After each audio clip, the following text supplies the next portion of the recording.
Hope today finds you well. In today's video, I'm going to be going over how to use component action cards in the Twilight Imperium 4 browser app. If you've been watching the YouTube series so far, then this video might be a little bit redundant for you because you've probably seen it in the app introductory series. But if you haven't seen that, or you're new to the app and you're just checking videos as they come and go, well, then I think it's good to have a video like this just to kind of go over components one by one. So component action cards are action cards that you can play at the beginning of your turn. So in terms of the Twilight Imperium 4 browser app, these are playable during the perform an action step of the game. Now, if you didn't know that, or you weren't aware of that because maybe either you're new to Twilight Imperium as in general and you're not sure about the rules, or you have been playing Twilight Imperium for a while and you're just not sure at what points during the automation process you can play component action cards, you can always click the help button here to get relevant information during each game step. So for example, if I click the help button, then I'm given this little snippet here that says, how do I perform an action? And we can do a few things, right? So to perform an action, we can do some of the following: double click a system to activate it, double click a strategy card to perform its primary ability, and then we get to what we're doing here. We can double click a component action card and they start with action. So if we go to our action card deck at the bottom right here and we click it, we can see actually that we currently have 2 action cards that start with action. So these are indeed playable during the perform an action step. So we have unexpected action, where we can remove one of our command tokens from the board and return it to our reinforcements, kind of like a miniature version of warfare. And then we also have Rise of a Messiah, where we can perform an action to place 1 infantry from our reinforcements on each planet we control. So as the Federation of Soul player here, we currently do have a command token in this system, so let's go ahead and see how we would remove it by playing the unexpected action card. So like most things in the game, you'll double click cards to play them. So if I double click unexpected action, we get the prompt here, unexpected action selected. Play this action card. You will be asked to confirm your choices. So I'll just click no here for a sec, because what you do to select the system that you want to take the command token off of is you got to make sure you have it pre-selected, because right now we have the alpha wormhole system selected, as you can see on the enlarged system. So I'll click this system and now I can see my command token there, right? So now I double click unexpected action and I click yes, and we'll be asked to confirm selection of system 35, and you can see here that indeed that's system 35, right? So if I click confirm, because of the way that the app is automated, this doesn't automatically go through, right? Because there's potential for other players to sabotage our card. So every player now will get a prompt telling them that an action card, and in this case unexpected action, was played by us, Alice, and that players are now going to decide if they want to sabotage the action card or not, right? So if I open up my player info tab here, I can see that Charlie's in the game and he has 0 action cards. Alice is in the game, and that's us. We just played unexpected action.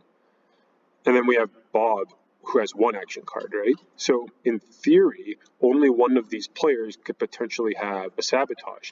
And right now, Bob is being asked if he wants to sabotage the card.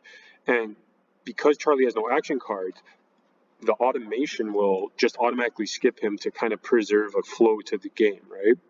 So in another browser I have open here, I have Bob, and he's gonna go ahead and pass. And then we'll see that the game doesn't even wait for Charlie, right? It just asks us to end our turn now. And so if we look at our system here, the command token is now gone. And that's because no one sabotaged. So the unexpected action card went through. And you can see that in the game log here. Right? So if you hover over the blue text, other players can see the card and they can see the system you chose. And now no one sabotaged. So we got our token off the board. And then we can pass to end our turn, right? But Bob had the option to have sabotaged there if he wanted, right? So that's a little, just a little walkthrough there of how playing component action cards works and how the automation behind the ability round and sabotaging works, right? Now, the reason why, say Bob, like we know Bob has one action card, but say he didn't have a sabotage, we might wonder like, oh, why doesn't the game just save time and pass on him, right? Because he doesn't have a sabotage. And most people will right away realize the implication of why you can't do this, but just in case you don't, the reason why is because if the game just passed Bob, then that would give all the other players information that Bob doesn't have a sabotage if the game just automatically passed him, right? So it does introduce like a built-in, like you have to wait for someone to pass even if they can't do something. A potential solution that we're thinking of implementing to this is to put like a timer on it, right? So say Alice plays unexpected action, and because of the nature of the app, right, Alice can play unexpected action and Bob can be AFK or not even online. Now, because Bob doesn't have the sabotage card, but because he has an action card, we have to wait for him to pass.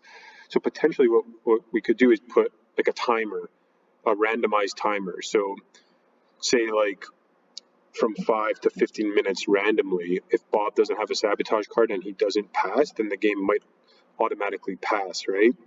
And the reason why you'd want that to be random is because that way Alice just can't time. If she knows that every 5 minutes, if the person doesn't have the sabotage, the game passes, then she can just time 5 minutes, and then, okay, she'll realize Bob just AFK, and the game's just automatically passing Bob, right? But if the timer is randomized, then Alice can't just infer. I mean, she could still think it's possible if it took somewhere between like 5 and 15 minutes, but it's kind of like the price you have to pay for automation, right? I don't think there's really any way around that.